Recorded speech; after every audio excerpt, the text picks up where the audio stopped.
Welcome again. आपका बहुत बहुत स्वागत है फिर से हमारे चैनल में एक बार। लास्ट टॉपिक जो हम कवर कर रहे थे वो था इंडियन इकोनॉमिक डेवलपमेंट में on the eve of independence. उसमें हमने 2-3 इंपॉर्टेंट टॉपिक्स कवर करे थे। होप सो आपको पसंद आए होंगे, आपने उनको देखा होगा। अगर नहीं देखा है तो आई बटन दबा करके जरूर देखिए, क्योंकि उस टॉपिक को समझे बिना आपको आज का टॉपिक समझ में नहीं आएगा, तो प्लीज उनको पहले देखिए। अब आज जो हम डिस्कस करने वाले हैं वो है demographic profile on the eve of independence. Demography word अगर कभी भी आता है तो इसका मतलब होता है कि उस कंट्री की पॉपुलेशन के बारे में हम स्टडी करने जा रहे हैं। We are going to study about the population of that particular country. ठीक है, तो उस कंट्री के बारे में हम उसके पॉपुलेशन के बारे में बहुत सारी चीजें जानना चाह रहे हैं, उसको स्टडी करना चाह रहे हैं, तो डेमोग्राफी उससे रिलेटेड होता है। अब हम बात करते हैं डेमोग्राफिक प्रोफाइल। आजादी के समय इंडिया का डेमोग्राफिक प्रोफाइल कैसा था, वहां बर्थ रेट कितनी थी, डेथ रेट कितनी थी, लाइफ एक्सपेक्टेंसी कितनी थी और लिटरेसी रेट कितनी थी, इन सारी चीजों को आज हम जानेंगे। तो ये एक बहुत इंपॉर्टेंट टॉपिक है और यहाँ पे आपको डेटा याद रखना है, डेटा लर्न करना है। मैं आपसे बार बार बोल रहा हूं, खाली सब हेडिंग से काम नहीं चलेगा। डेटा अगर आप नहीं लिखेंगे तो आपको मार्क्स अलॉट नहीं करेंगे, तो ये डेटा आप साथ ही साथ याद करते चलिए आते हैं, let's get back to the topic.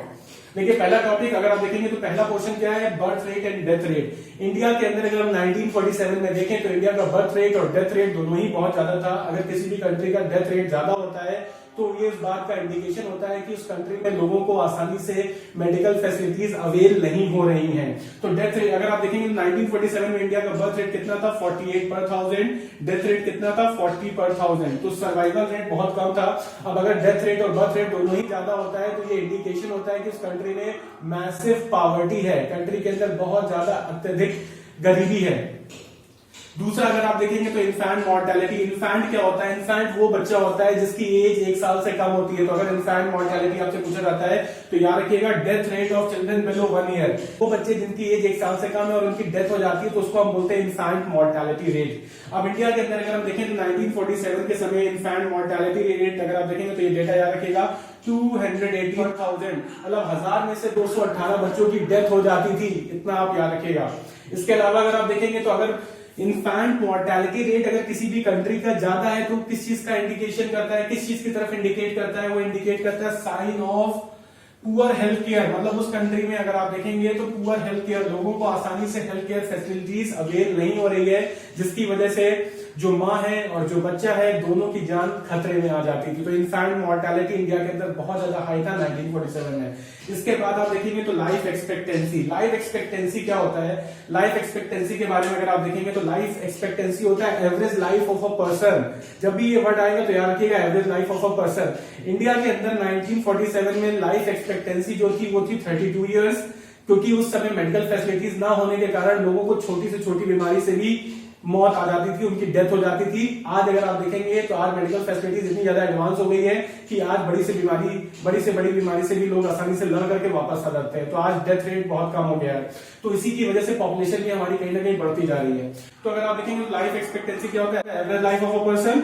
अब 1947 में अगर आप देखेंगे तो ये 32 ईयर्स थी, अब 2016-17 में ये हो गई है 68 ईयर्स। आज के टाइम पे अगर आप देखेंगे तो आसानी से इंसान 60 साल जी जाता है, ठीक है, और जल्दी उसकी किसी भी छोटे कारण की वजह से उसकी डेथ नहीं होती है। और अगर किसी भी कंट्री के अंदर लाइफ एक्सपेक्टेंसी अगर कम है तो ये किसका इंडिकेशन है, ये इंडिकेशन है poor health care facilities in that country, इतना याद रखिएगा। देखिए डेमोग्राफिक प्रोफाइल में 3 पॉइंट्स हमने कवर कर लिए। लास्ट जो पॉइंट है वो लिटरेसी रेट। लिटरेसी रेट भी आपने कई बार सुना होगा। लिटरेसी रेट का मतलब होता है individuals who can read and right. वो इंसान जो लिख लेता है, पढ़ लेता है, अपना नाम लिख लेता है, अपना साइन बना लेता है, वो लिटरेट की कैटेगरी में आ जाता है। अब हम लिटरेसी रेट को देखते हैं, इंडिया के अंदर क्या लिटरेसी रेट थी। 1947 में लिटरेसी रेट अगर आप देखेंगे तो वो 16% लोग ही खाली लिटरेट थे। अब अगर 16% लोग लिटरेट थे तो ये चीज किसको इंडिकेट करती है, it is a sign of economic and social backwardness. Economic and social backwardness को ये रिप्रेजेंट करता है, ये याद रखिएगा। अगर किसी भी कंट्री की लिटरेसी रेट बहुत कम है तो वहां पे लोग इकोनॉमिक वे में, पैसों के मामले में भी बहुत पिछड़े हुए होंगे, उनकी इनकम बहुत कम होगी, सोसाइटी में भी दबे कुचले होंगे, क्योंकि सोसाइटी में रेपुटेशन नहीं होती अगर इंसान ज्यादा पढ़ा लिखा नहीं है। तो इकोनॉमिक और सोशल बैकवर्डनेस दोनों को ही रिप्रेजेंट करता था।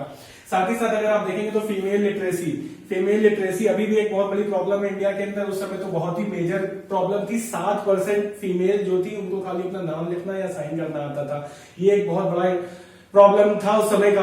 अब अगर फीमेल लिटरेसी रेट अगर आप देखेंगे तो 7% ये किसको डिनोट करता है, डिनोट करता है जेंडर बायसनेस। जेंडर बायसनेस कहने का मतलब भेदभाव।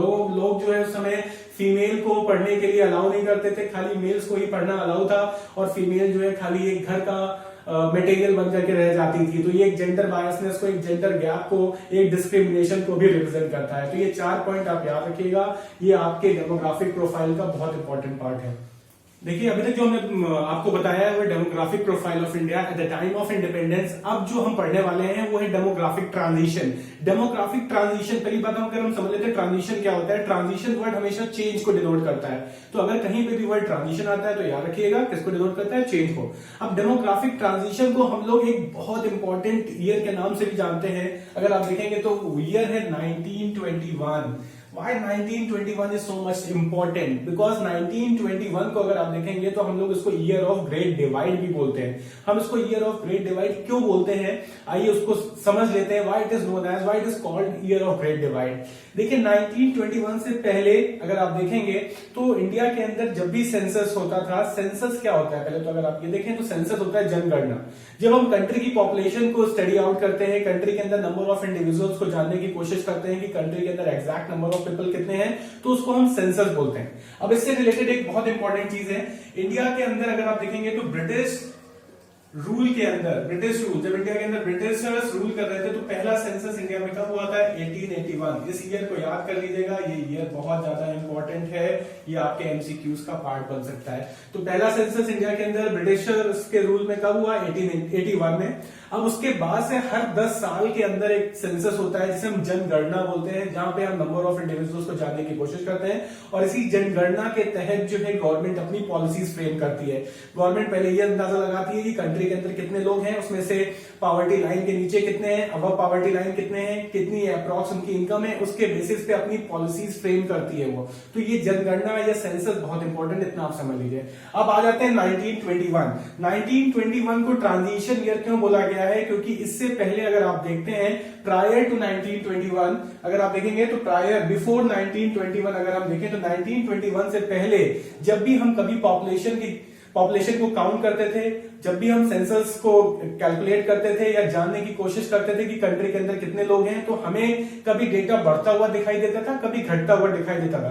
तो इसीलिए बोला जाता था population growth in India was never consistent. 1921 से पहले कभी भी इंडिया की जो पॉपुलेशन थी वो एग्जैक्ट इंक्रीज होते हुए नहीं आती थी, कभी वो इंक्रीज होते हुए दिखती थी, कभी वो डिक्रीज होते हुए दिखती थी। ठीक है, तो इसीलिए इस ईयर को हम 1921 को एक लक्ष्मण रेखा की तरीके से मानते हैं, क्योंकि उससे पहले जब भी जनगणना होती थी तो पॉपुलेशन कभी इंक्रीज होता था, कभी डिक्रीज होता था। लेकिन आफ्टर 1921 1921 के बाद से क्या हुआ, 1921 के बाद से अगर आप देखेंगे तो there is a constant rise in the population. Population जो है लगातार बढ़ती चली गई है, पॉपुलेशन में हमेशा इजाफा होता चला गया है, ग्रोथ होता चला गया है। तो 1921 के पहले अप एंड डाउन होते थे, लेकिन 1921 के बाद अगर आप देखेंगे तो there is no change, there is only increase. ठीक, अगर आप देखेंगे तो पॉपुलेशन हमेशा ग्रो हुई है 1921 के बाद, इसलिए ये लाइन बहुत इंपॉर्टेंट है। अगर आप देखें population growth recorded consistent rise, लगातार हमारी पॉपुलेशन क्या हुई है 1921 के बाद बढ़ती चली गई है। इसीलिए इस ईयर को हम लोग ईयर ऑफ ट्रांजिशन भी बोलते हैं और ईयर ऑफ ग्रेट डिवाइड भी बोलते हैं, याद रखिएगा। होप्स जो आज का कंटेंट हमने आपके साथ डिस्कस करा आपको पसंद आया होगा, इसको आप जरूर वॉच करिए।